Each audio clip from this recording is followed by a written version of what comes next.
안녕하세요. 오늘의 사연, 지금 바로 시작해 볼게요. 이제 30대 초반이 된 남자입니다. 대학교 다닐 적에 제가 친구에게 크게 신세를 졌던 적이 있습니다. 그런데 그 친구의 어머니와 그런 일이 생길 줄도 몰랐고 상상조차 해본 적이 없습니다. 제가 질이 지방이라 못해 아주 깐촌이었습니다. 학생들도 몇몇 없었긴 하지만 그래도 선생님들이 너는 꼭 공부 열심히 해서 서울에 있는 대학을 가야 한다 이런 이야기를 해주곤 했습니다. 실제로 모의고사 성적도 좋았고 해서 저의 가족들도 개천에서 욕나는 거 아닌가 하는 기대를 하게 되었습니다. 서울대는 갈 수 없었지만 그래도 명문대라 부를 법한 학교에 합격을 하게 되었습니다. 집에서는 저희 공부를 돕겠다고 있는 재산 없는 재산을 끌어모아서 서울에 자취를 할 수 있는 여건을 만들어줬습니다. 서울에 연고도 없었기에 발품을 팔아 자취방을 하나 구하게 되었고 집에서 지원을 해줬지만 형편이 넉넉하지는 않아서 학교에서 조금 떨어져 있는 곳에 저렴한 곳으로 구하게 되었습니다. 오고 가는 게 불편하긴 했지만 혼자 지내는 데는 이보다 적당한 곳이 없었습니다. 방도 넓고 쾌적하고 다른 주방도 있었으니 말입니다. 학교 생활은 무난했습니다. 공부 말고는 할 줄 아는 게 없었기에 그냥 하던 공부하듯이 그렇게 공부만 했지요. 그러다가 친구 한 명을 사귀게 되었습니다. 제가 내성적인 성격인지라 친구를 잘 사귀기가 힘든데 이 친구도 농어촌 전형으로 저처럼 가산점을 받아서 들어온 친구라서 이야기도 잘 통하고 죽이 잘 맞았습니다. 이 친구를 사귄 덕분에 처음으로 학교 사람들하고 같이 술을 마셔봤습니다. 처음 마시는 술인데 제가 생각보다 주량이 세더라고요. 학교 선배들도 저보고 술 잘 마신다고 계속 따라주는데 저는 멀쩡한데 사람들은 하나 둘씩 픽픽 쓰러지기 시작하더라고요. 여자들하고 같이 술도 그 친구 덕분에 처음 마셔봤습니다.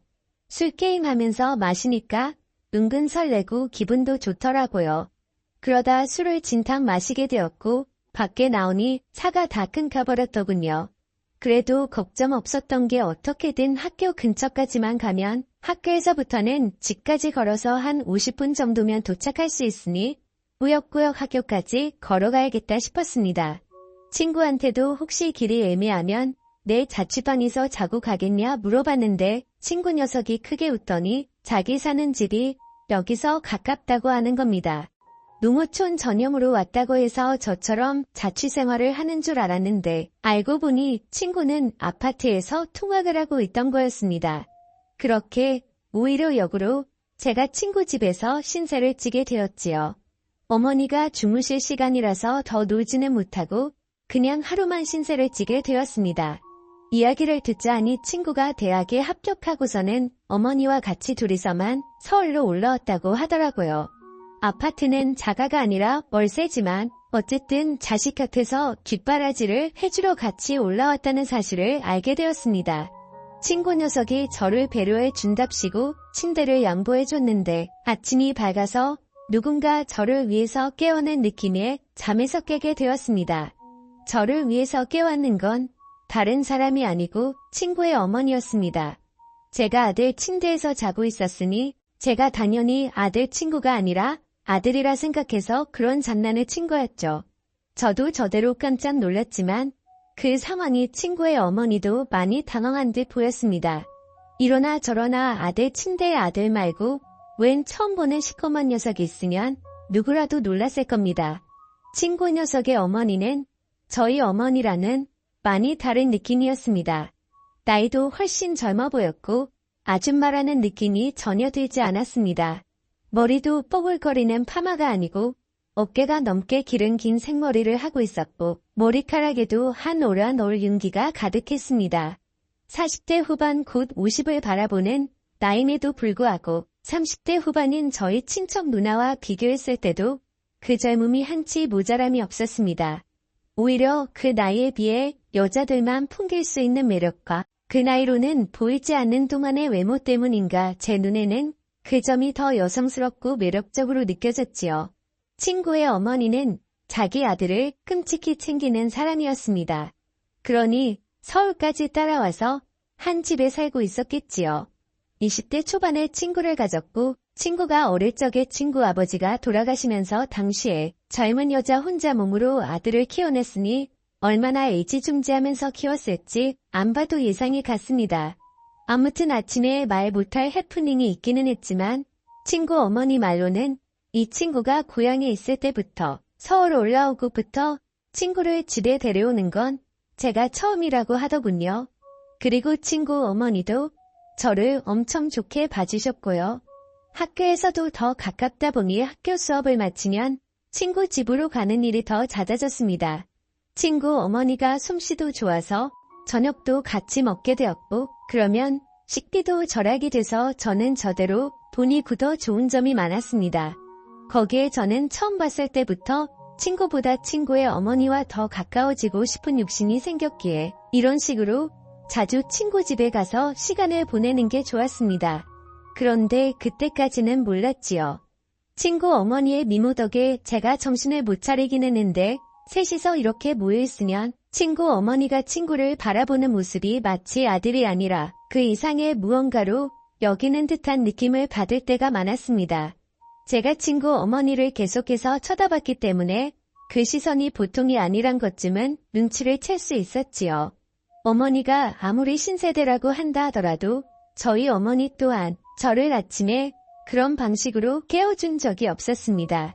장난으로 아침에 깨운다고 하기에는 너무 알아 깨어났던 그때의 기억도 있고 해서 저의 의심은 점점 들어 확신으로 바뀌고 있었습니다. 중요한 일에 있어서 제가 아침에 학교에 가볼 일이 있었습니다. 그런데 너무 이른 아침 시간이라 시간을 맞추기가 너무 힘들었지요. 시간을 맞출 수나 있을까 고민하고 있는데 친구가 뭘 걱정하냐면서 자기 집에서 자고 가면 10분이면 학교에 도착하지 않겠냐고 하루 자고 가라고 하는 겁니다. 마침 친구 녀석은 그날 밤을 새고 아침에 일찍 집에 돌아올 예정이었고 친구 어머니도 마침 고향에 다녀올 일이 있어서 집이 빈집이라고 하는 거예요. 그러니 걱정하지 말라고 하면서 기밀번호를 흔쾌히 알려주더라고요. 그래서 저녁에 친구 집에 도착했습니다. 친구가 말한 대로 집은 빈집이었어요. 배가 고프긴 했지만 아무리 친구가 들어오라고 했다고 해도 남의 집에서 밥까지 해먹는 건 아닌 것 같아서 일찍 잠을 청해보기로 했습니다.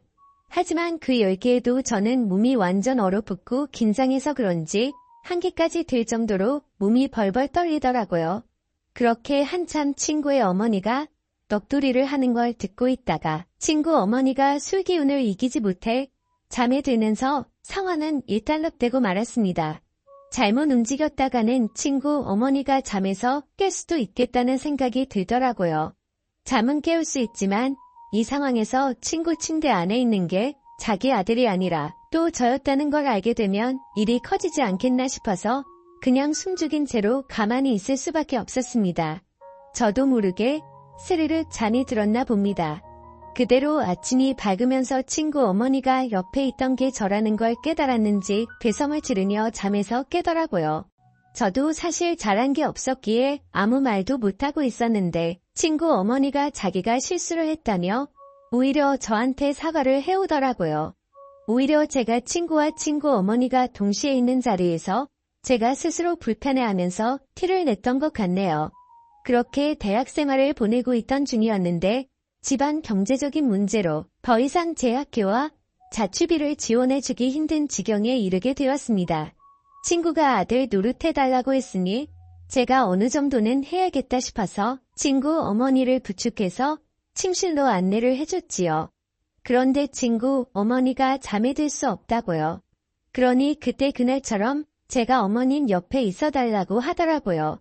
이게 맞나 싶었는데 저도 사실 그때 추억은 좋았던 기억뿐이 없어서 모시기는 척 침대 안으로 들어갔습니다.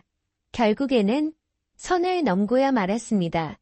처음이 어려웠지 한 번 시작을 하니 걷잡을 수가 없더라고요. 공태 같은 데서 보면 신혼부부가 서로 눈만 마주쳐도 그렇게 되는 걸 풍자하고는 했는데 그게 괜히 그런 게 아니었습니다. 바로 제가 그러고 있었으니까요. 어떤 날에는 친구 어머니는 일도 나가지 않고 저도 학교 전공 수업도 빠지고 둘이서 하루 종일 집에서 붙어 있던 적도 있었습니다. 그렇게 하루하루 정말 몸이 나만하지 않을 정도로 열심히 즐겼습니다.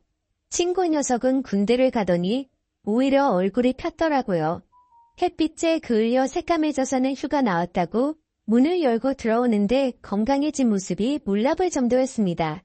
5개월을 부부나 마찬가지로 살았지만 역시 자기 아들이 오니 친구 어머니는 저보다 아들을 더 챙기더라고요. 그런 부부는 질투가 나지 않았습니다. 친구 녀석은 오랜만에 나오니까 저랑 술 한잔하고 싶다고 해서 술을 마시러 같이 나갔죠.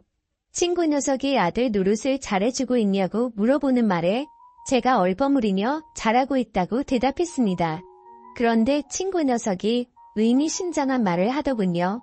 어머니가 아버지 떠나고 나서부터 외로움을 엄청 많이 탄다고 자기한테 죄책감 하나도 없으니 어머니를 위해 최선을 다해달라고요. 친구 녀석은 제가 이미 자기 어머니와 이렇게 될 것을 알고 있었던 겁니다. 오히려 그 전에는 자기가 하던 일을 친구가 해주고 있었던 거죠. 외로움이 많은 어머니를 위해 하는 효도라고 하기에는 너무 엇나간 게 아닌가 하는 생각이 들었습니다. 친구 녀석도 그걸 알고 있다고 하더군요. 그리고 이제는 제가 있어서 조금 죄책감이 덜하다고요. 다행스럽게도 제가 친구 어머니를 이성적으로 마음에 들어하는 게 다 티가 났기 때문에 이런 부탁도 할 수 있었다고 하는 겁니다. 그렇게 친구는 앞으로도 자기가 전역한 후에도 자기는 학업에 열중해야 하니 저보고 어머니를 이후에도 잘 부탁한다고 하더라고요. 그때 정말 제 머리에 5만 가지 생각이 다 들었습니다. 여태까지는 자연스러웠다 생각했지만 알고 보니 정신 나간 집구석에 얽혀버리고 만 것이 후회가 되더라고요. 그래도 당장 저는 학교 졸업도 해야 했고 신세를 져야 했기 때문에 그 노동값이라 생각하기로 했습니다. 제가 대학을 졸업할 때쯤에 친구 녀석이 전역을 하게 되었습니다. 그리고 그때 다시 모든 걸 원래대로 돌리는 게 가장 맞는 방법이라는 생각이 들었지요. 그래서 친구 녀석이 돌아온 그날 저는 짐을 챙겨서 그 집을 나왔습니다. 친구 녀석이 이러는 게 어디 있냐며 불만을 토로했지만 어떻게 생각해도 그때는 이게 맞는 것 같았습니다. 그렇게 저는 졸업 이후로 도끼하듯 군입대를 하게 되었고 그 뒤로는 친구 녀석하고는 연락이 끊겨서 솔직히 지금은 죽었는지 살았는지조차 모르겠습니다. 물론 찾아보면 얼마든지 찾아볼 방법이 있지만 친구와 친구 어머니가 행복하게 잘 살길 멀리서 빌고 싶은 마음뿐이기 때문입니다. 감사합니다.